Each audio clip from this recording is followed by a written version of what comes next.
Partizani Vllaznia barazim 1-1 me teknikun e ekipit të kuqve, Polition Kërnaja. I kënaqur për këtë barazim?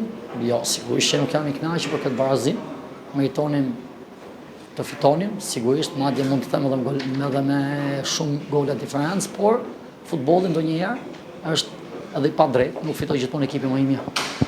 Vllaznia ishte në avantazh dhe kishte mundësi të arruante, madje edhe ka dy fishonte, gjithsesi Partizani bëri mirë pjesën e dytë. Ku ishte arma e fortë, arma kryesore e ekipit tuaj? Vllaznia nuk ka qenë asnjëherë në avantazh. Nuk e kuptoj se Partizani shkoi 1-0 për Partizani, jo për Vllaznin. Nuk ka qenë avantazh në asnjëherë Vllaznia. Ne kishim rastet tona për të shënuar për ta bërë 2-1, 3-1, 4-1, kështu që Vllaznia nuk me një goditje në portë arritet të merrte një pikë.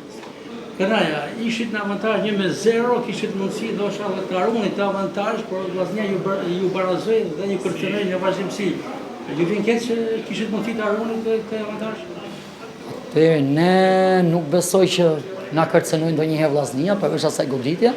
E vërteta është tjetër, e vërteta është që ne kishim 4-5 raste për të shënuar edhe për ta çuar 2-0, edhe për ta shënuar 2-1, si rasti me Mehmetin, goditje standarde, shtylla e Vusallit, pritjet e portierit, statistikat po i shohim gjatë gjithë meshës, Vllaznia ka vetëm një gjujtje në portë dhe ajo është gol. Kështu që më vjen shumë keq për 2 pikë të humura, për sakrificën që bën çuna sot në fushë, por futbolli ky është, thashë dhe nuk fitoj gjithmonë më i mirë. Kërnaja, ndjeni ke ardhur që asnjëherë që nga momenti që keni marrë trajtimin e Partizanit nuk e keni pasur grupin e plot, nuk kishin ndoshta pikë më shumë. Atë kjo është një situatë tjetër, është e vërtetë që ndoshta mund të kishim diçka më shumë, duke parë që mungojnë shumë lojtarë të ekipit që janë qenë baza, po mundohemi ta plotësojmë nga lojtarët e ekipit B, mos harrojmë se Kolesh ne ishte parë që lu nga fillimi në superiore dhe shqyqyr Zotit, po performojnë mirë edhe djem që janë si rezerva në thonjza. Çfarë mendimi keni për atë çfarë tha Edi Martini, që shkoi që Partizani është një nga rivalet e Vllaznisë? Nëse Edi Martini e ka thënë në të vërtetë që Partizani është rival, do ishte serioze, por nuk besoj që as profesor Edi, që do të them profesor Edi, as një ekip mund të bëjë ironi me emrin e Partizanit.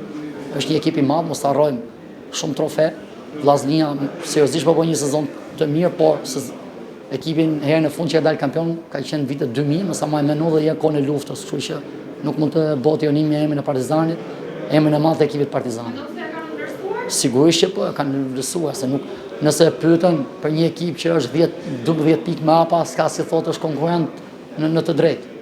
Polition Kërnaja, një përvojë e gjatë në pankinë me disa skuadra të Shqipërisë, tashmë duket që me sukses tek stori i Partizanit keni për krah dhe një koleg tuaj shumë aktiv si Zhivana. I duket se dyshja Kërnaja Zhivana po funksionon mirë dhe në opinionin sportiv dhe brenda burimeve brenda klubit të kuqve, vjen dije se kanë afruar edhe besimin. Po, sigurisht ne jemi deri në fund të sezonit, jemi të së bashku. Ralfin kemi qenë së bashku te ekipi B. Tashmë Ralfi është bën punën që do bëja unë, është trajner i parë ekipit B dhe ndihmës imi, jemi një. Bashkë me Ralfin është edhe kushtrimi dhe orë, jemi një grup djem të ri që besojmë shumë të njëri tjetrit dhe është një staf shumë i mrekullueshëm që kena te Partizani.